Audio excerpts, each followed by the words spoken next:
को जय जिनेंद्र। और आज हम गजपंथा के पहाड़ पर हैं, जो कि बहुत ही पुराना सिद्ध क्षेत्र, कई करोड़ों वर्ष पुराना ये सिद्ध क्षेत्र, जहाँ से 8 करोड़ मुनि मोक्ष गए और साथ में 7 बलभद्र यहाँ से मोक्ष गए, जहाँ पे काफ़ी सारे महापुरुषों का इतिहास मिलता है। ऐसे पावन सिद्ध क्षेत्र पे आप भी ज़रूर आइए। तो अभी संस्थानम अभयदानम की टीम यहाँ पर आई है और हम आपको इस कैमरे के माध्यम से पूरे गजपंथा के दर्शन करा रहे हैं, ताकि जो लोग आने में असमर्थ हैं, जो आ नहीं सकते, वो इस वीडियो के माध्यम से घर बैठे गजपंथा के दर्शन कर सकें। सभी को जय जिनेंद्र। और जैसा कि हमने कहा था कि संस्थानम अभयदानम की जैसे आज टीम पूरी गजपंथा सिद्ध क्षेत्र पे आई है, और हमने आपको कहा था हम आपको पूरे पहाड़ के अंदर से भी दर्शन कराएंगे। तो देखिए अभी हम पहाड़ के ऊपर आए हैं और इसको चामर लेणी कहा जाता है। तो देखिए उसमें से एक लेणी में अभी हम हैं। यहाँ पर हम अभी देख पा रहे हैं 3 पार्श्वनाथ भगवान की प्रतिमाएँ हैं बड़ी बड़ी, और साथ में यक्ष यक्षिणी की प्रतिमाएँ, देखिए कितनी बड़ी प्रतिमाएँ हैं यहाँ पर। और साथ में इस तरफ हमारे इधर प्रतिमाएँ हैं कुछ यक्ष यक्षिणियों के समेत, और कुछ प्रतिमा यहाँ पर हैं शांति सागर जी महाराज जी की, और देवनंदी जी महाराज जी का भी यहाँ पे प्रतिमा लगी हुई है। और यहाँ का इतिहास अभी हमने जानने की कोशिश करी तो हमें ऐसा मालूम पड़ता है कि यहाँ ये जो पहाड़ है गजपंथा का पहाड़, ये सबसे पहले तो जैनियों के जितने तीर्थराज हैं उसमें तीसरे नंबर पर आता है। पहले नंबर पे कैलाश पर्वत, दूसरे पे सम्मेश शिखर और तीसरे पे गजपंथा। तो ऐसा ये सिद्ध क्षेत्र, ऐसा ये पहाड़ है। ये पहाड़ 3000 करोड़ साल पुराना है, और यहाँ की आप जो प्रतिमाएं देख रहे हैं ये 2900 साल पुरानी प्रतिमाएं हैं यहाँ पे। और ऐसा बताया जा रहा है कि 900 साल पहले यहाँ पर इस पहाड़ पर जीर्णोद्धार हुआ था, जो कि चामर राजा के द्वारा किया गया था। इस वजह से शायद इसी वजह से इसको चामर लेणी कहा जाता है। और हमने ये भी जानने की कोशिश की गजपंथा क्यों कहा जाता है। तो उसके 2 कारण हैं। पहला कि यहाँ से गजकुमार मुनि को मोक्ष हुआ, तो इस वजह से बोला जाता है। और दूसरा है कि ये पहाड़ बैठे हुए गज के समान दिखाई देता है, तो इस वजह से भी इसको गजपंथा कहा जाता है। यहाँ से 8 करोड़ मुनियों को मोक्ष हुआ, 7 बलभद्र को भी यहाँ से मोक्ष हुआ है। ऐसी पावन भूमि है ये। तो आप सभी ज़रूर आइए और इस सिद्ध क्षेत्र के दर्शन कीजिए। सभी को जय जिनेंद्र। जय सभी को जय जिनेंद्र। हम लोग आज तीर्थंकर लेणी से यहाँ आए हुए हैं गजपंथा पहाड़ पर, जो महाराष्ट्र प्रांत में तीर्थंकर लेणी से मात्र 250 किलोमीटर की दूरी पर स्थित है। आज हम सभी संस्थानम अभयदानम के सदस्य यहाँ पर दर्शन करने के लिए आए हैं। जैसा कि अन्य सदस्यों ने भी आपको बताया कि यहाँ का गज कुमार मुनि का इतिहास रहा है। थोड़ा सा संक्षेप में हम बताना चाहेंगे। यहाँ बोर्ड पे भी लिखा हुआ है कि गज कुमार मुनि आखिर थे कौन। हरवंश पुराण में बहुत अच्छी इनके बारे में गाथा आती है और इनका वर्णन आता है कि श्री कृष्ण जी के ये भाई थे। जैसे बलदेव भाई थे, ऐसे ही गज कुमार जी भी जो थे वसुदेव और देवकी के 8वें पुत्र थे, यानी श्री कृष्ण जी से छोटे भाई थे। और उनका विवाह तय हुआ था एक कन्या के साथ में, जो सोम शर्मा की पुत्री थी, जिसका नाम था सोमिला। उनका विवाह उसके साथ तय हो गया।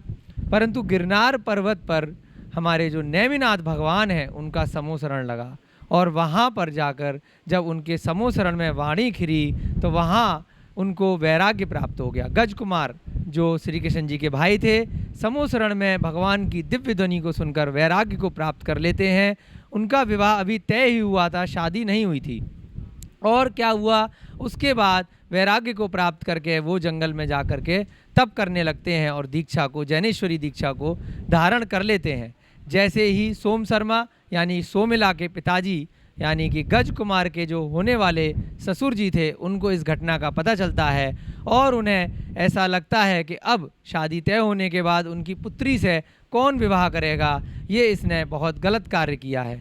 और वो क्रोधित होकर के जंगल में चले जाते हैं और एक जलती हुई सिगड़ी जो अंगीठी होती है उसको उन मुनि महाराज के सर पर ला करके क्रोध के कारण से रख देते हैं कि मैं तुझे नहीं छोड़ूंगा, तूने मेरा पुत्री का जीवन बर्बाद कर दिया। ऐसे गलत धारणा के साथ में जैसे ही वो जलते हुए अंगारों को उन गज कुमार मुनिराज के सिर पे रख देते हैं, और यहाँ पर क्योंकि महामुनिराज थे उनको अत्यंत वैराग्य हो गया था, शरीर से और आत्मा को वो अलग अलग जान गए थे, और ऐसे उनको अनुभूति हुई कि जिस प्रकार से मेरा शरीर जल रहा है यह तो मात्र शरीर है, कर्मों का बंधन से मैं मुक्ति को प्राप्त कर रहा हूँ और आत्मा तो अजर अमर है, आत्मा को तो कोई कष्ट होता नहीं है। ऐसी भावना के साथ में वो उनका शरीर जलता रहा और अपने ध्यान में निमग्न अवस्था में वो गजकुमार स्वामी वहाँ बैठे रहे और धीरे धीरे करके उनकी आत्मा को मोक्ष प्राप्त हो गया। वो इस पहाड़ से वो सिद्ध शिला पर पहुंच गए। तो यही वो पहाड़ है जहां से ऐसे महान मुनिराज गज स्वामी ने मोक्ष की प्राप्ति करी, सिद्धि की प्राप्ति करी। इसी पहाड़ पर उनके ऊपर जो उनके होने वाले ससुर जी हैं उन्होंने उपसर्ग किया।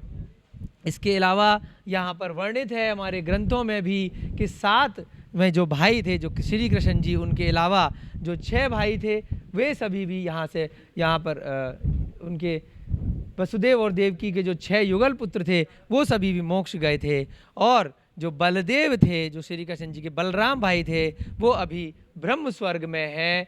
और बाकी के भी जो हमारे 8 बलभद्र हुए हैं वो सभी यहाँ से मोक्ष गए हैं। ऐसी सिद्ध भूमि, ऐसी परम पावन भूमि पे आप दर्शन करने जरूर आइएगा। और जैसे कैलाश पर्वत से आदिनाथ भगवान को निर्वाण की प्राप्ति हुई, ऐसे ही सम्मेद शिखर से बहुत सारे हमारे तीर्थंकरों को निर्वाण प्राप्त हुआ। ऐसे ही इस गजपंथा नामक भूमि भी बहुत बड़ा सिद्ध क्षेत्र है। आप सभी जरूर यह दर्शन करिए, सौभाग्य प्राप्त कीजिए। बहुत अच्छी पावन भूमि है, यहाँ की वर्गणाएँ आपको बिल्कुल सम्मेद शिखर और कैलाश के अनुभूति कराती हैं। सभी को जय जिनेन्द्र। यहाँ एक बोर्ड और लगा हुआ है संविधान पट्ट गजपंथा तीर्थ क्षेत्र पर, जिसके भी आपको दर्शन कराते हैं। यह सिद्ध भूमि बहुत प्राचीन पावन भूमि है। यहाँ पर इस युग के प्रथमाचार्य जो चारित्र चक्रवर्ती आचार्य शांति सागर महाराज जी हुए, उनके परंपरा में ही आज वर्तमान में इस पंचम काल में बहुत सारे मुनि महाराज और माताजी इत्यादि हम देख पाते हैं। तो ऐसे परम पूज्य आचार्य चारित्र चक्रवर्ती श्री शांति सागर महाराज जी ने इस गजपंथा सिद्ध क्षेत्र पर 2 चतुर्मास किए। और ऐसा यहाँ पर शिलापट पे लिखा भी है कि उनको चारित्र चक्रवर्ती का जो पद है वो भी गजपंथा में ही प्रदान किया गया।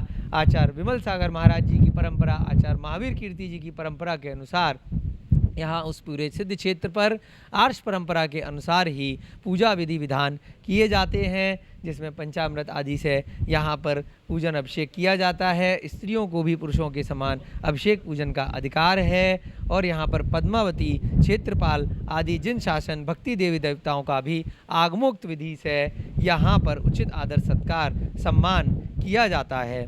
तो ऐसी सिद्ध भूमि पे आप सभी भी आइए और दर्शन कर पुण्य लाभ लीजिए। जय बोलिए चारित्र चक्रवर्ती आचार्य श्री शांति सागर जी महाराज की जय। जय जिनेन्द्र सभी को। और आज हम हैं गजपंथा तीर्थ क्षेत्र पर, जहाँ नीचे भव्य मंदिर है, ऊपर पहाड़ पर गज कुमार आदि मुनिराजों के जहाँ से मोक्ष हुआ था उसके दर्शन किए। और अब हम आए हैं आचार्य शांति सागर महाराज, जब इन्होंने यहाँ पर 2 बार चतुर्मास किया, उन दिनों वह जहाँ पर तपस्या किया करते थे। तो ये नीचे का जो मंदिर है उसके ठीक सामने ये बहुत ही भव्य गुफा है। इस गुफा में बैठकर आचार्य महाराज शांति सागर महाराज, जो इस सदी के सबसे प्रथमाचार्यों में गिने जाते हैं, और हजारों वर्षों तक जब दूसरा दुष्म काल था, मुगलों का, अंग्रेज़ों का, और काल ठीक नहीं था, उस समय के बाद में जो पहले अपने दिगंबर आचार्य हुए, ऐसे महान आचार्य जिनके हम सब अनुयायी हैं, वर्तमान में जितने भी आचार्य मुनि महाराज, आर्यका इत्यादि जैन धर्म जो चल रहा है, वह इन्हीं प्रथमाचार्य आचार्य शांति सागर महाराज की देन है। तो ऐसी दिव्य गुफा के आज हम आपको दर्शन करा रहे हैं, जहाँ खुद स्वयं आचार्य शांति सागर महाराज जी ने तप किया। और इस स्थली पर यहाँ पर आइए आपको अंदर से दर्शन कराते हैं। आप देख सकते हैं कि आचार्य शांति सागर महाराज जी की बहुत ही विशाल यहाँ पर फोटो लगाई गई है। इसी स्थान पर ये इस गुफा का एक एक कण बहुत ही पवित्र है। यहाँ पर उनके चरण भी विराजमान है और यहाँ दूसरे महाराज सुधर्म सागर महाराज जी ने भी इसी स्थान पर समाधि मरण को प्राप्त किया। और आप फोटो में देख सकते हैं एक सर्प बनाया गया है। उन महाराज जब समाधिग्रस्त थे तब ऐसा यहाँ पर बताया जाता है कि यहाँ पर उनके दर्शन करने के लिए बहुत सारे सर्पराज सांप आया करते थे। और आज भी यहाँ के जो पुजारी इत्यादि हैं उन्होंने अभी बताया कि यहाँ पर अभी भी अक्सर प्रतिदिन यहाँ पर ये सर्प आया करते हैं और दर्शनार्थियों को भी दिखाई देते हैं। ये यहाँ पर फोटो लगाई गई हैं जब आचार्य महाराज कुंथलगिरी में समाधिग्रस्त थे, जहाँ उनकी 35-36 दिन की समाधि हुई थी। उस समय के यहाँ पर कुछ फोटो हैं। उनके अंतिम प्रवचन जो उन्होंने अपने समाधि के समय मराठी भाषा में जो प्रवचन दिए वह भी यहाँ पर लिखे गए हैं।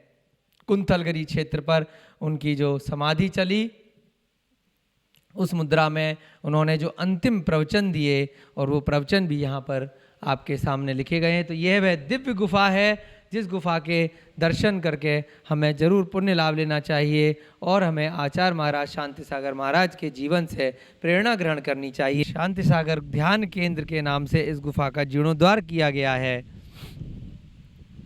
यहाँ पर चरण बनाए गए हैं, आगे उनका समाधि स्थल बनाया गया है धर्म सागर महाराज जी का। यहाँ पर जो सुधर्म सागर जी का परंपरा में यहाँ पर श्रावण शुभ सप्तमी यहाँ पर डेट समाधि का उल्लेख है। मुनि श्री विप्रण सागर जी महाराज के चरण हैं। ये आर्यका संलेखनामती माता जी के चरण हैं और यहाँ पर चेतनामती माता जी के परम पूज्य आचार्य श्री शांति सागर महाराज जी के चरण हैं। हम इनका आशीर्वाद लेकर अपने को धन्य में मानते हैं। यहाँ पर भगवान जी भी विराजमान है पीछे, उनके भी आप दर्शन कर सकते हैं। और अंदर गुफा में भी कुछ प्राचीन प्रतिमाएं विराजमान थीं, वो भी अभी आपने देखी। देख रहे हैं हम लोगों ने कितनी मनोभारी प्रतिमाओं के दर्शन किए हैं। इसी तरह हम लोग यहाँ आए हैं शांति सागर जी की पुण्य स्मृति में। यहाँ पर ये बना है और यहीं पर आचार्य शांति सागर अंतिम समय में थे। ये देख रहे हैं ये चरण चिन्ह बने हुए हैं शांति सागर जी महाराज के, और भी आपने चरण चिन्ह देखे होंगे। ये मनोहारी स्थिति पर बहुत से लोग आते हैं जो यहाँ दर्शन करते हैं। ध्यान केंद्र भी है यहाँ पर और यहाँ पर बहुत सी विशेषताएं देखने को मिलती हैं। यहाँ पर खंडित प्रतिमाओं को भी रखा जाता है। यहाँ पर ये मंदिर जैसा बना हुआ है।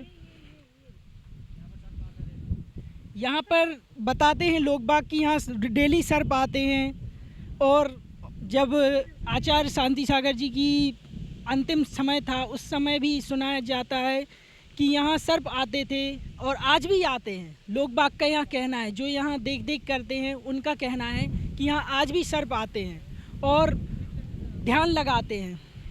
लोग बाग भी यहाँ दर्शन करके धर्म लाभ लेवें, यही पुण्य भावना है हमारी, यही हमारी मंगल भावना है। ये देखिए, ये प्रतिमाएं देखिए, कितनी सुंदर प्रतिमाएं यहाँ विराजमान हैं। आपका भी हृदय प्रफुल्लित हो जाएगा जब आप यहाँ के दर्शन करेंगे, यहाँ का धर्म लाभ लेंगे। हम सब यही चाहते हैं कि हर व्यक्ति को भगवान के शुभ दर्शन प्राप्त हों। इसी मंगल भावना के साथ जय जिनेंद्र। ये आचार्य शांति सागर जी महाराज जी के चरण चिन्ह हैं, आप देख सकते हैं।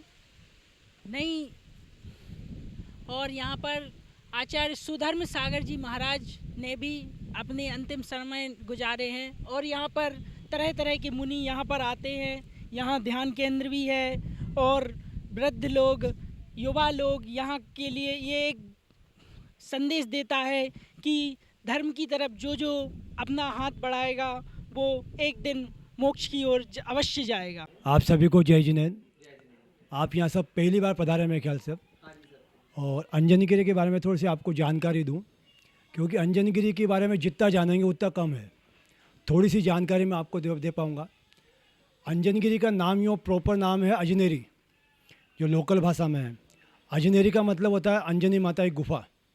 जो ऊपर पहाड़ पे है, लगभग यहाँ से 5 किलोमीटर। तो आधे रास्ते तो गाड़ी जाती है और आधे रास्ते आपको सीढ़ियाँ चढ़नी पड़ती है। 250-300 सीढ़ी है, तो सीढ़ियाँ कुछ ऐसी है।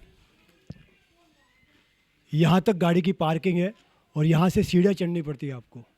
जब सीढ़ियाँ क्रॉस करते हैं अपन, तो सबसे पहले गुफा आती है भगवान हनुमान जी, भगवान पार्श्वनाथ जी की। तो भगवान पार्श्वनाथ जी की जो गुफा है, बहुत ही प्राचीन और बहुत ही मनोहारी गुफा है वो। ये वाली गुफा भगवान पार्श्वनाथ जी की बहुत बड़ी गुफा है। अंदर का भाग ये है और बाहर के भाग में ये पार्श्वनाथ जी की गुफा है। जब दर्शन करके थोड़ा सा आगे बढ़ते हैं, लगभग 10-15 मिनट बाद के आपको ये तालाब के दर्शन होते हैं। आप देख भी रहे होंगे, पेड़ के आकार का तालाब है ये पेड़ के आकार का तालाब है ये। तो जब पेड़ के आकार का तालाब है तो कुछ ना कुछ तो बात है यहाँ पे। तो ऐसा कहते हैं कि भगवान हनुमान जी की जन्मभूमि है और हनुमान जी के पेड़ से बना हुआ तालाब है ये। और ऊपर जो है अंजनी माता की गुफा है, उसी के बाजू में अंजनी माता की गुफा है ये। उनका ऐसा पद्म पुराण में और कई पुराणों में कथा आती है, हरिवंश पुराण है, अपने जैन रामायण है, उसमें कथा आती है कि हनुमान जी का जब जन्म होता है तो उनके जब मामा जी को मालूम पड़ता है तो उनके मामा जी अपने महलों में लेके जा रहे थे और जो विमान में बैठे थे अंजना माता की गुफा की गोद में, हनुमान जी बचपन में बाल्यकाल में थे, जब गोद में बैठे थे तो गोद में से अचानक गिर जाते हैं। तो अंजनी माता को बड़ा दर्द होता है कि बहुत तपस्या के बाद तो हनुमान जी का जन्म हुआ और वो गिर गए, तो कहीं ना कहीं वो मृत्यु की गोद में सो गए वो। लेकिन जब नीचे उतरते हैं विमान लेके तो हनुमान जी खेलते कूदते मिलते हैं और जहाँ वो गिरते हैं वहाँ शिलाएँ चकनाचूर हो जाती है और उनका जहाँ पैर का अंगूठा लगता है वहाँ गड्ढा बन जाता है और वो गड्ढा आज पूरे पैर के आकार का तालाब है ये। हो सकता है, बहुत प्राचीन बात है, भगवान मुशरतनाथ काल में तीर्थंकर ये हनुमान जी हुए और पूरी रामायण की जो कथा है वो भगवान मुशरतनाथ काल में हुई। तो आज से लाखों साल पहले की बात है। लेकिन आज भी इस पानी का इतना स्ट्रॉन्ग पानी और ताकतवर है, चमत्कारी है कि अपन शरीर पे लगाएं तो अपने चर्म रोग दूर हो जाए। हमारे यहाँ पे सन 2017 में चिन्मय श्री माता जी का चतुर्मास हुआ तो उनको बीमारी ने घेर लिया, पीलिया हो गया था उनको। तो किसी ने ऐसा सजेशन दिया कि आप उस पानी का उपयोग करो तो हो सकता है पीलिया दूर हो जाए आपका। तो उस पानी को आहार में दिया गया तो वो पीलिया भी दूर हो गया उनका। तो ये तो लेटेस्ट घटना है। और उसी के बाद में थोड़ा सा आगे बढ़ेंगे तो ये हनुमान जी की जन्मभूमि है, गुफा अंजनी माता की गुफा, जिसके लिए क्षेत्र जाना जाता है। बहुत बड़ी गुफा है ये। बाहर के भाग में तो 10 एक व्यक्ति सो जाएं, इतनी बड़ी जगह है।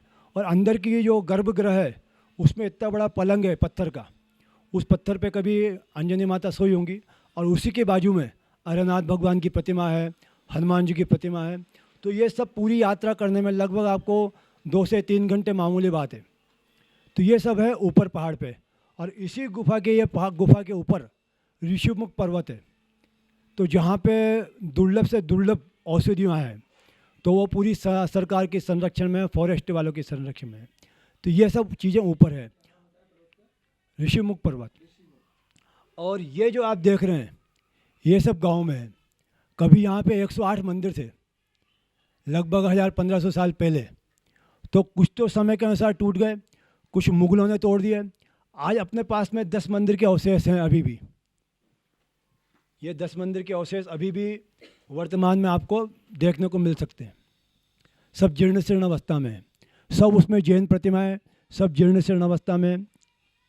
ऐसी कुछ उसमें शिलालेख भी लगा हुआ है अपना, तो उसमें सब लिखा हुआ है कि क्षेत्र का पूरा इतिहास लिखा हुआ है, कब इसका जीर्णोद्धार हुआ, तो पूरा लिखा हुआ है। और उसी में सब प्रतिमाएं जीर्ण शीर्ण अवस्था में, मात्र एक प्रतिमा है जो पूर्ण अवस्था में है, ये वाली प्रतिमा साधारण नहीं है ये प्रतिमा का ऐसा है कि जब से ये प्रतिमा बनी, मंदिर तो ध्वस्त हो गया लेकिन प्रतिमा वहाँ से हिली नहीं, उठी नहीं। अपने आप में चमत्कारी है प्रतिमा। भगवान आदिनाथ की प्रतिमा बोलते हैं लेकिन प्रतिमा पे चिन्ह नहीं है किसी बार का। और गांव के लोगों में बड़ी आस्था है, वो अंजनीगिरी बाबा के नाम से इसको जानते हैं। और उसके वहाँ पे प्रतिमा का डेली अभिषेक होता है, हर पूर्णिमा पे बड़ा अभिषेक होता है। और जो ये अंजनीगिरी का उद्भव बोलो या आप जब पूरी जानकारी में आया, ये भगवान पार्श्वनाथ जी अंदर विराजमान है। 526 वर्ष प्राचीन प्रतिमा है जिनके कारण से इस क्षेत्र का एक उद्गम हुआ या जीर्णोद्धार जैसा भी समझो, ये वाली प्रतिमा। ये प्रतिमा लेके आए थे हम कुसुम्बा से। प्रतिमा का लाने का कारण ये था कि यहाँ पे कुछ भी नहीं था, पूरा पहाड़ था ये। जो मतलब कोई भी यात्री आता तो उसको देव दर्शन में दिक्कत आती थी। हर व्यक्ति तो ऊपर जा नहीं पाएगा, तो उनके देव दर्शन के लिए आचार्य श्री ने आदेश दिया, आचार्य गुप्तेन्द्र जी महाराज ने, कि यहाँ प्रतिमा लेके आओ, तब क्षेत्र का कुछ हो सकता है यात्री रुकेगा। तो ऐसा भी हुआ भी। सन 2015 में लेके आए थे प्रतिमा। 26 जनवरी को यहाँ वेदी प्रतिष्ठा हुई 2015 में, और तब से इस क्षेत्र का ऐसा समझो मतलब जीवनदान मिल गया अंजनी गुरु को। और 2016 में ही भगवान 21 फीट की प्रतिमा है ऊपर, जब आप दर्शन करके आए होंगे, ये वाली प्रतिमा ऊपर विराजमान है। हाँ, 21 फीट की प्रतिमा है ये। तो इसका पंचग्राम हुआ 2016 में। उस टाइम 54 साधु थे। आचार्य देवनंदी जी, आचार्य गुप्तेनंदी जी महाराज, उन सब का यहाँ पे सानिध्य मिला हमको। और 54 साधुओं का यहाँ पे आहार विहार कराना एक चमत्कार से कम नहीं है, क्योंकि यहाँ पूरे जंगल में कोई जैन नहीं है। मात्र 2 जैन परिवार है, एक मैनेजर साहब है और एक मैं हूँ पंडित के हिसाब से। लेकिन उन सब की व्यवस्था करना, 54 साधु की व्यवस्था करना, ट्रस्ट है नासिक का, लेकिन एक वो व्यवस्था के हिसाब से आते हैं। लेकिन जो यहाँ टेम्प्रेरी और परमानेंट यहाँ रहता है, उसको सब व्यवस्था मेंटेन करना एक देव पुनित कार्य कर सकते हैं अपन उसको। तो उस टाइम में एक बहुत बड़ा पंचग्राम संभव हो पाया। एक चमत्कार ही है ये, बहुत बड़े स्तर पे, बहुत बड़े स्तर पे पंचग्राम था उस टाइम में। देखने वालों ने अचंभा समझा कि इतना बड़ा पंचग्राम इस जंगल में हो भी सकता है क्या। और उस टाइम में महाराज जी आए, बहुत सारे महाराज जी आके गए ऊपर। आचार्य प्रबल सागर जी, आचार्य प्रसन्न सागर जी महाराज, और आचार्य सौरभ सागर जी, आचार्य कुशाग्रनंद जी महाराज, रायण सागर जी महाराज, बहुत सारे महाराज हैं। आचार्य गुप्तेन्द्र जी महाराज के आशीर्वाद से और सानिध्य से पूरे क्षेत्र का विकास चल रहा है। जब क्षेत्र कुछ ऐसा बन जाएगा, जब कंप्लीट हो जाएगा ये, और आने वाले टाइम में जो ये शांतिनाथ जी है, उनके नीचे पूरा मार्बल का मंदिर बन चुका। तो 26 जनवरी का इस कार्यक्रम था। यहाँ पे पूरी ये वेदी है, ये ऊपर शिफ्ट होने वाली थी, लेकिन कुछ कोरोना के कारण से वो पूरा कार्यक्रम थोड़ा डिस्प्ले हो गया। तो लेकिन वहाँ पे पूरा मंदिर शिफ्ट होने वाला है। और आने वाली योजना ये ऐसा है कि भगवान हनुमान जी की प्रतिमा यहाँ विराजमान होगी, वो पूरा जैनागम के अनुसार। अभी तक जैनागम के अनुसार हनुमान जी की प्रतिमा कहीं भी विराजमान नहीं है, क्योंकि हनुमान जी की जन्मभूमि है और मांगी तुंगी से मोक्ष गए। तो सिद्ध परमेष्टि के अनुसार हनुमान जी की प्रतिमा पहली बार विराजमान होगी। और मूल नायक रहेंगे चिंतामणि पार्श्वनाथ, और एक बाजू में रहेंगे भगवान मुनीश्वरनाथ, क्योंकि उनके काल में ये पूरा क्षेत्र बना। हनुमान जी का काल उस टाइम में ही था, 20वें तीर्थंकर। तो पूरा क्षेत्र एक तरह से ये भगवान मुनीश्वरनाथ काल की देन है, ये भगवान हनुमान जी का पूरा क्षेत्र है। और जो आप ये पीछे देख रहे हैं पूरा अंजनगिरी पहाड़ है ये। जब कभी कोई व्यक्ति आता है तो वो बरसात के वक्त में आए, तो बरसात का वक्त रहता है जून, जुलाई, अगस्त, सितंबर। उस टाइम में बहुत तेज़ी बरसात होती है, और आपको उस वक्त में रिवर्स फॉल देखने को मिलेंगे। पानी हवा के जोर से ऊपर जाता है, इसलिए इसने सरकार ने इसको पर्यटक स्थल भी घोषित कर रखा है। और उसी के कारण से अभी कोरोना लगा हुआ है, तो कोरोना में पूरा पर्यटक स्थल बंद कर रखा है। केवल यही नहीं, ब्रह्म वैली है और भी जो पहाड़ी क्षेत्र है वो सब बंद कर रखे हैं कि जब भी कोई व्यक्ति आए तो उसको पूर्ण व्यवस्था है यहाँ पे रुकने की, भोजन की। और यहाँ पे पूरी कमेटी और हम जो भी हैं यहाँ पे मैनेजर साहब हैं, हम हैं, तो पूर्ण व्यवस्था कर सकते हैं 24 आवर्स। बिल्कुल, जो यहाँ के जो फ़ोन नंबर है अगर आप फ्लैश करना चाहें तो 8805355339, ये अंजनीगिरी के मोबाइल नंबर है क्षेत्र के। तो जब भी कोई आए फ़ोन करके भी आ सकते हैं। यहाँ 24 आवर्स से सुविधा रहती है, रुकने की, भोजन की कोई दिक्कत नहीं। भोजन की टाइमिंग रहता है जैसा जैन समाज में रहता है, रात को भोजन अलाउड नहीं है। सुबह 11 से लेकर 1 बजे तक और शाम को 5 बजे से लेकर 6:30 बजे तक। तो जब भी कोई व्यक्ति आए हमें पूरा सहयोग मिलेगा उनके अनुसार। जय जिनेन, आपको सबको अंजनगिरी की तरफ से जय जिनेन, भगवान पार्श्वनाथ जी की जय जिनेन। फिर से स्वागत। आप दर्शन कर रहे हैं अंजनगिरी पर विराजमान भगवान आदिनाथ जी के, जो बहुत ही प्राचीन प्रतिमा है। और ऐसा प्रतिमा का ऐसा चमत्कार भी है कि प्रतिमा यहाँ से कभी हिली नहीं, उठी नहीं, मंदिर ध्वस्त हो गए, जैसे कि आप पीछे देख रहे हैं पूरे मंदिर ध्वस्त हो चुके हैं, लेकिन प्रतिमा वहीं की वहीं विराजमान है। भगवान आदिनाथ जी की प्रतिमा यहाँ पे कब से विराजमान है इसका कोई प्रमाण तो नहीं है, लेकिन जो मंदिर है वो लगभग 1000-1500 साल से हैं। तो प्रतिमा का हम कह सकते हैं ये प्रतिमा भी वहीं की है, उसी वक्त की है। और इस प्रतिमा का डेली सेवा पूजन होती है, हर पूर्णिमा को बड़ा अभिषेक होता है। ये प्रतिमा कुछ खिर गई है क्योंकि प्रतिमा खुले में विराजमान है। काफ़ी कोशिश करी मंदिर के निर्माण की, लेकिन कुछ आर्कोलॉजिकल विभाग के नियम कायदे हैं, इसलिए निर्माण नहीं कर सका इनका, लेकिन बाउंड्री वाल वगैरह लगाई है और तब से व्यवस्थित है प्रतिमा। और अंजनगिरी पर या क्षेत्र पर हमें कुछ भी काम हो या कुछ भी अड़चन हो, भगवान जी के आगे श्रीफल रखते हैं और काम अपने आप बनता जाता है। तो अपने आप में एक चमत्कारी प्रतिमा है। गांव वाले प्रतिमा को अंजनगिरी बाबा के नाम से जानते हैं, उनके भी काफ़ी मनोरथ पूरे होते हैं, इसलिए काफ़ी आस्था है। और हो सकता है भगवान जी भी गांव वालों में अपना भक्त ढूंढ रहे हों, इसलिए भगवान कभी यहाँ से उठते नहीं हैं। तो अपना आप में एक चमत्कारी प्रतिमा है। और आप पीछे देख रहे होंगे ये लगभग 108 मंदिर यहाँ पे थे अंजनगिरी में, तो वो अभी ध्वस्त हैं। लगभग 10 मंदिर के अवशेष अभी भी इस क्षेत्र पे आपको देखने को दर्शन को मिल सकते हैं। और पीछे जो आप इस मंदिरों के पीछे जो आप देख रहे हैं पूरी अंजनगिरी पहाड़ी है, जो बहुत बड़ी पहाड़ी है अंजनगिरी पहाड़ी, जहाँ पे ऊपर पहाड़ी पे भगवान पार्श्वनाथ जी की गुफा है, जहाँ पे बहुत ही प्राचीन गुफा आप देख रहे हैं। ऊपर भी अंजनगिरी पहाड़ी और ये जो जीर्ण शीर्ण अवस्था में मंदिर है, सब जैन मंदिर थे। 108 मंदिर थे, जो अभी 10 मंदिर के अवशेष तो अभी भी आप दर्शन कर सकते हैं। अपने आप में एक कलात्मक मंदिर, अपने आप में जैसे माला में मन के होते हैं 108, वैसे ही 108 मंदिर यहाँ पे थे। हर पग पे नहीं, वो आर्कोलॉजिकल विभाग का काम चल रहा है वो, तो 108 मन के होते हैं, ऐसे यहाँ पे 108 मंदिर हैं। तो हर पग पे आपको एक मंदिर के दर्शन मिलेंगे आपको। जब भी अंजनगिरी पधारें तो ज़रूर एक बार यहाँ के दर्शन को ज़रूर पधारें। भगवान आदिनाथ जी आपके और हमारे सभी के तारणहार, उनके दर्शन करके आपको बड़ा ही आनंद आएगा। और इस प्रतिमा का जो मुख है वो भी पूर्व दिशा की तरफ है, जहाँ से सूर्य उदय होता है। यहाँ हर दिन अभिषेक होता है, हर पूर्णिमा को बड़ा अभिषेक होता है।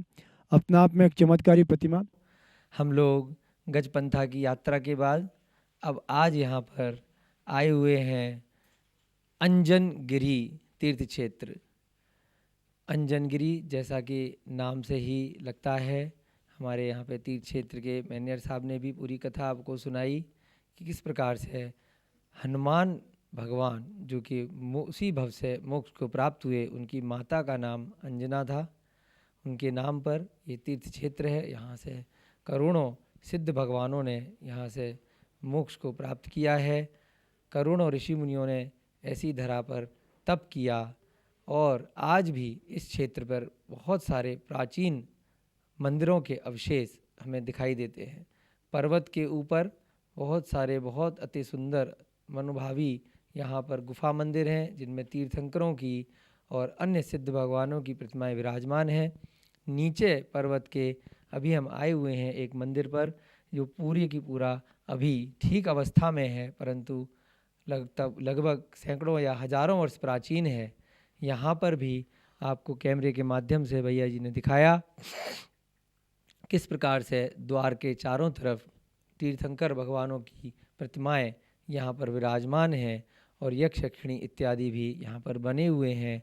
अंदर गर्भगृह में भी बहुत सारी प्रतिमाएं यहाँ पर हैं और जो मंदिर का मुख्य द्वार है उस पे भी चारों ओर खड्गासन और पद्मासन में बहुत सारी प्रतिमाएं यहाँ पर विराजमान हैं।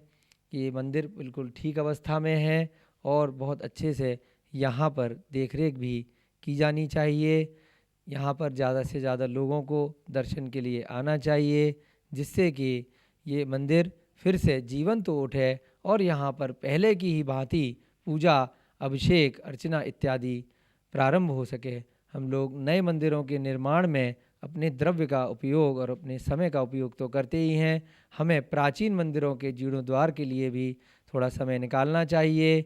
यदि हम स्वयं नहीं आ सकते तो कम से कम ऐसी व्यवस्था अवश्य करनी चाहिए कि वहाँ का पूजन अभिषेक इत्यादि प्रतिदिन हुआ करे। और हम वर्ष में जब भी हमारे पास कहीं तीर्थ स्थानों पर घूमने जाने का, दर्शन करने का हमारा भाव हो, तो हम ऐसा कुछ प्लान बनाएं कि जितने प्राचीन क्षेत्र हैं जो कम प्रसिद्धि को प्राप्त हैं, जहाँ पर कम लोग जाया करते हैं, ऐसे क्षेत्रों की हम लिस्ट बनाएं, ऐसे क्षेत्रों के बारे में पता करें और वहाँ जा कर के हम जितना यथासंभव अपना योगदान हो सकता है उतना करें। वहाँ पर कम से कम हम लोग ज़रूर जाएं और अपना शुद्ध वस्त्रों में अभिषेक पूजा करने का प्रयास अवश्य करें।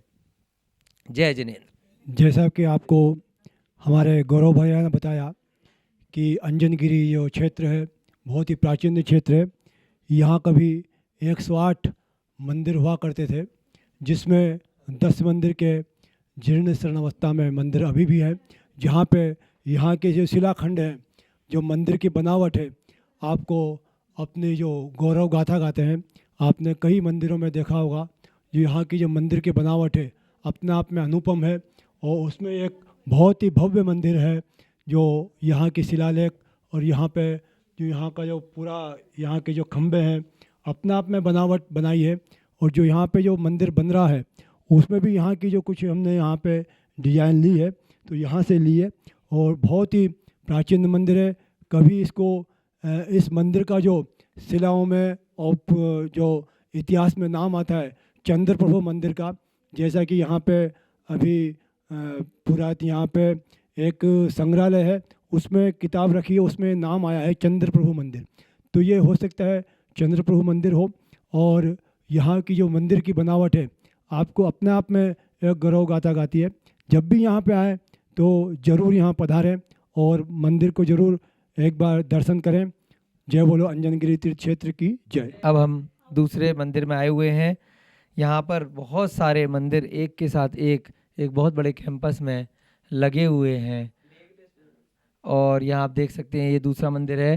पहला मंदिर जो अभी हमने देखा उसके नज़दीक ही यहाँ पर भी आप देख सकते हैं ऊपर पार्श्वनाथ भगवान की जिन प्रतिमाएं गेट के बाहर, द्वार के बाहर ऊपर बनी हुई हैं, बीच में तीर्थंकरों की प्रतिमाएं हैं, अंदर गर्भगृह में भी कुछ प्रतिमाएं हैं।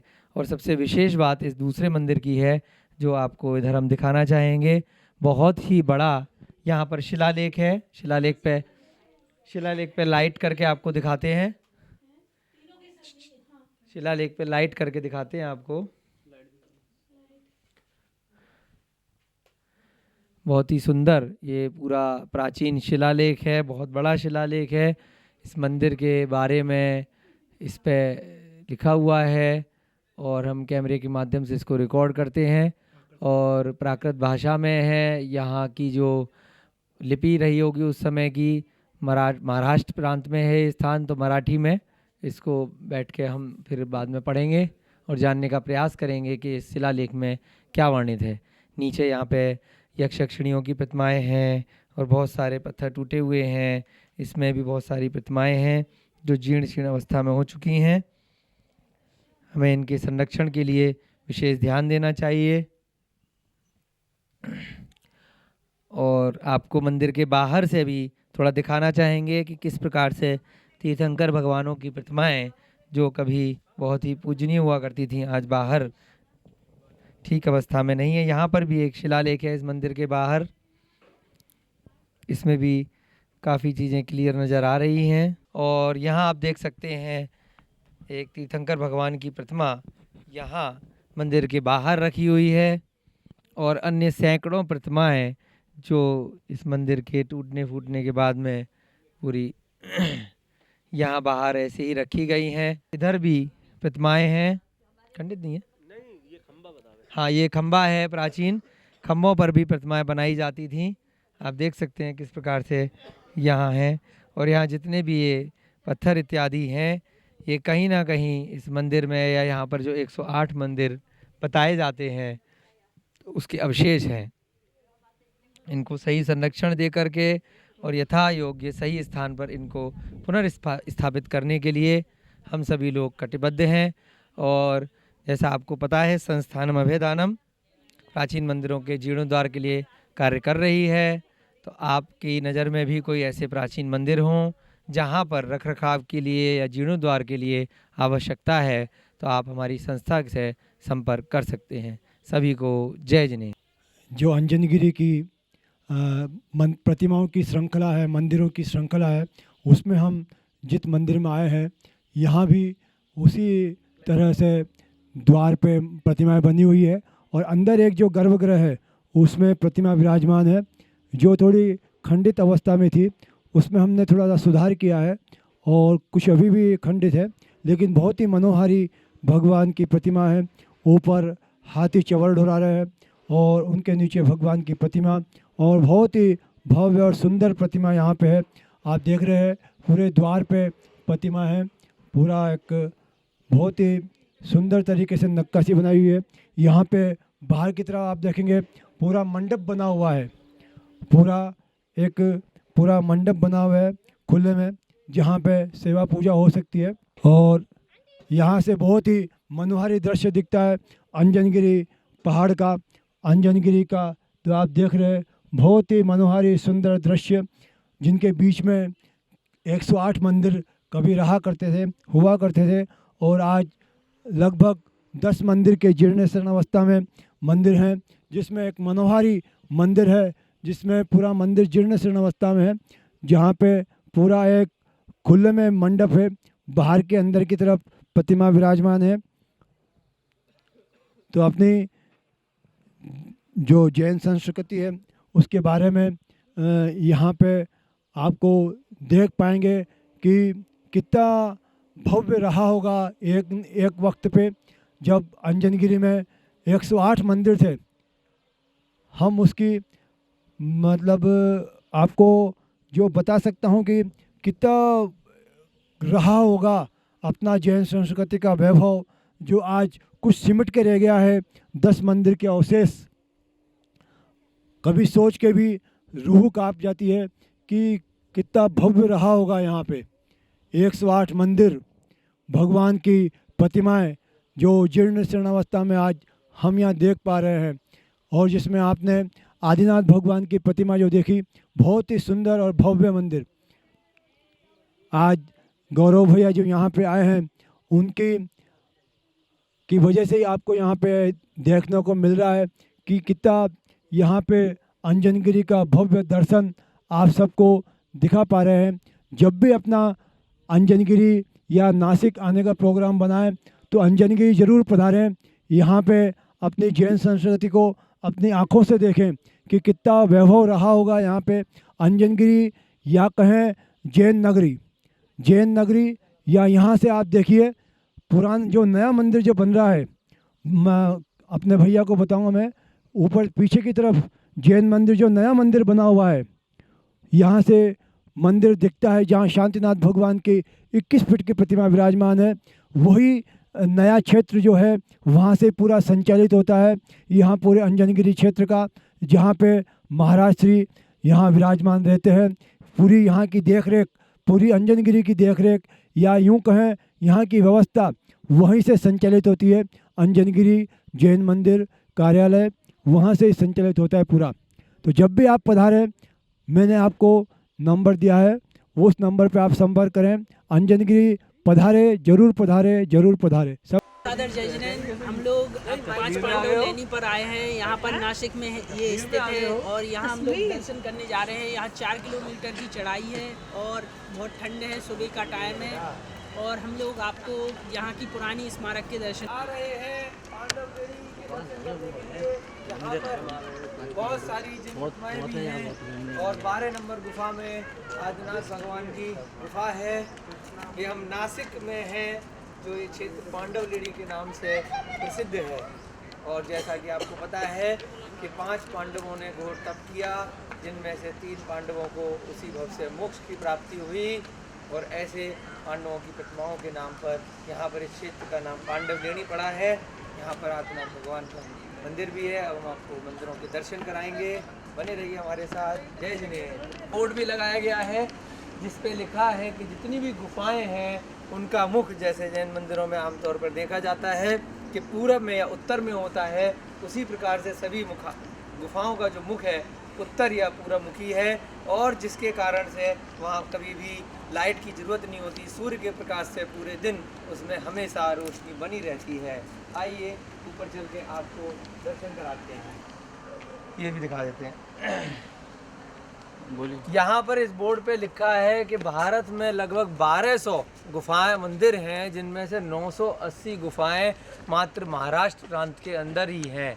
और यहाँ पर जो ऊपर गुफाओं में शिलालेख हैं, उनके अनुसार यहाँ पर जो उसको पढ़ा गया है तो प्राकृत और पाली भाषा में ये शिलालेख हैं। सम्राट अशोक के समय पर ये सारी चीज़ें बनाई गई थी, ऐसा इस पे उल्लेखित है। और जैसा आप लोगों को पहले से विदित है कि सम्राट अशोक जो थे वो चंद्रगुप्त के पोते थे, और चंद्रगुप्त अंतिम जैन सम्राट थे जिन्होंने चंद्रगिरी पहाड़ से जो श्रवणबेलगोला के सामने है कर्नाटक में, वहाँ से जिन दीक्षा ली थी। और ऐसे सम्राट अशोक जिन्होंने जीवन भर जिन धर्म का पालन किया, और उसी में यहाँ पर प्राकृत और पाली भाषा में यहाँ पर बहुत सारे शिलालेख भी हैं। तो आइए ऊपर चल करके हम ऐसे बुद्ध मंदिर और जैन मंदिरों के दर्शन करते हैं। जय जिनेन। यहाँ पे बहुत अच्छा ये बोर्ड लगाया गया है। हम बिल्कुल गुफाओं के नज़दीक पहुँच चुके हैं, और जैसा कि कई जगह जो प्राचीन मंदिर अपनी धरोहर संस्कृति पुरातत्व विभाग के अंडर में है, उसमें कई जगह ऐसे बोर्ड नहीं मिलते हैं, जिसके कारण से जो दर्शक गण आते हैं वो उन मंदिरों को उचित सम्मान न देकर जूते चप्पल पहन के अंदर चले जाते हैं, एक पर्यटक स्थल समझते हैं। परंतु यहाँ बहुत अच्छा बोर्ड लगाया गया है कि हमें अपनी प्राचीन संस्कृति, सभ्यता और प्राचीन मंदिरों का सम्मान करना चाहिए और जूते चप्पल बाहर उतार के रखने चाहिए। तो ये बहुत अच्छी बात है कि हम लोग इस चीज़ को समझें। और कहीं पर भी अगर हम किसी पुरातत्व के मंदिर में जाते हैं तो जैसा हम वर्तमान के मंदिरों में हम शुद्ध वस्त्रों में जाते हैं, शुद्धता के साथ जाते हैं और अपने जूते चप्पल बाहर उतारते हैं, तो वैसा ही प्राचीन मंदिरों में भी हमें करना चाहिए। जय जिनेन्द्र। ये देखिए कितनी सुंदर नक्काशी है यहाँ पर। ये पूरी चट्टान में से काट करके अंदर मंदिर बनाया गया है, और बाहर इतनी बेहतरीन नक्काशी का नमूना कई हज़ार साल पहले का आज के समय में भी कोई भी नहीं बना सकता। वर्तमान में टेम्परेरी आप थर्मोकोल पे या कागज़ पे तो ऐसी नक्काशी देखते हैं, और पत्थर के अंदर की गई नक्काशी अत्यंत दुर्लभ है। ये विश्व का एकमात्र ऐसा मंदिर है यहाँ पर नासिक में, पांडव डेरी के नाम से, जिसमें दिगंबर जैन गुफाएँ और बुद्ध की गुफाएँ यहाँ पर विराजमान है। और ऐसी नक्काशी वाला मंदिर दूर से देखने पे लगता है कि जैसे कि वर्तमान का बनाया गया हो, लेकिन बिल्कुल बहुत ही हज़ारों साल प्राचीन ये गुफा मंदिर है। किस प्रकार से यहाँ खंभे बनाए गए हैं, कैसे पत्थरों को काट करके ऊपर हाथी और हाथी इत्यादि देवी देवता बनाए गए हैं। ये बीच में आप जो देखेंगे तो ऐसा लग रहा है जैसे पीछी नुमा ये डिज़ाइन दिया गया। हम लोग पहुँच चुके हैं फाइनली, बिल्कुल जो मेन एंट्री है उसके साथ ही जो 11 नंबर यहाँ पे लिखा हुआ है गुफा पे, थोड़ा सा ऊपर चढ़ गए चट्टान में किस प्रकार से ये गुफा मंदिर बनाया गया है। और इसमें प्रवेश करते ही ठीक सामने आदिनाथ भगवान या कह सकते हैं महावीर भगवान, चिन्ह ठीक से अभी पता नहीं, देखते हैं कि क्या चिन्ह है इसमें। और अंदर यक्षिणी की प्रतिमाएं बनाई गई हैं। ये है सबसे पहली गुफा में, जो गुफा में प्रवेश करते ही यहाँ आपको भगवान जी के दर्शन हो रहे हैं दिगंबर प्रतिमा के। और ये पूरी गुफा बनाई गई है, यहाँ पर कुछ पेड़ भी बनाए गए हैं, और यहाँ पर यक्षिणी बनाए गए हैं। जो नीचे अभी हमने एक मंदिर में पढ़ा था, अंबिका देवी और यक्ष की प्रतिमाएं हैं, बहुत ही सुंदर प्राचीन। और हमारे प्राचीन हजारों साल पहले की संस्कृति धरोहर जिन प्रतिमाएं, तो इससे प्रतीत होता है कि जैन धर्म में मूर्ति कला का विकास कई हजारों लाखों वर्षों पहले भी था। और ये गुफा प्रतीक है उस समय के काल के राजा यहाँ पूजा अभिषेक करते होंगे प्रतिदिन, यहाँ भगवान का दर्शन करने आते होंगे। आज संस्थानम वेदांतम की पूरी टीम तीर्थंकर लेणी से यहाँ नासिक में प्राचीन मंदिरों के देखने के लिए आई हुई है। उसी क्रम में हम यहाँ पर दर्शन के लिए आए हैं। जय बोलिए महावीर भगवान की जय, जय बोलिए आदिनाथ भगवान की जय। इतने सुंदर खंभे यहाँ पर बनाए गए हैं चट्टानों को काट करके, ये हज़ारों साल पहले पूरी पूरी चट्टानों में से नक्काशी करके तराश करके अंदर इतने बड़े विशाल हॉल हैं मंदिर के और अंदर प्रतिमाएं विराजित हैं। कितने कितने वर्ष उस काल में लगे होंगे पूरी नक्काशी करने में। बाहर की नक्काशी भी आपको नीचे से दिखाते हैं। बिल्कुल एक राजमहल की तरह से यहाँ बाहर नक्काशी की गई है। सभी को जय जिनेंद्र। हम संस्थानम अभय दानम की तरफ से पूरी टीम यहाँ पे पांडव लेनी जो कि नासिक में है, हम यहाँ आए हैं और अभी हम पहाड़ के ऊपर हैं, लेनियों के पास में हैं। और ये देखिए, जैसा कि आप देख सकते हैं यहाँ पे सारी गुफाएं हैं। अभी हमने अंदर भगवान का आपको दिखाया भी था, पूरा भगवान की प्रतिमा है।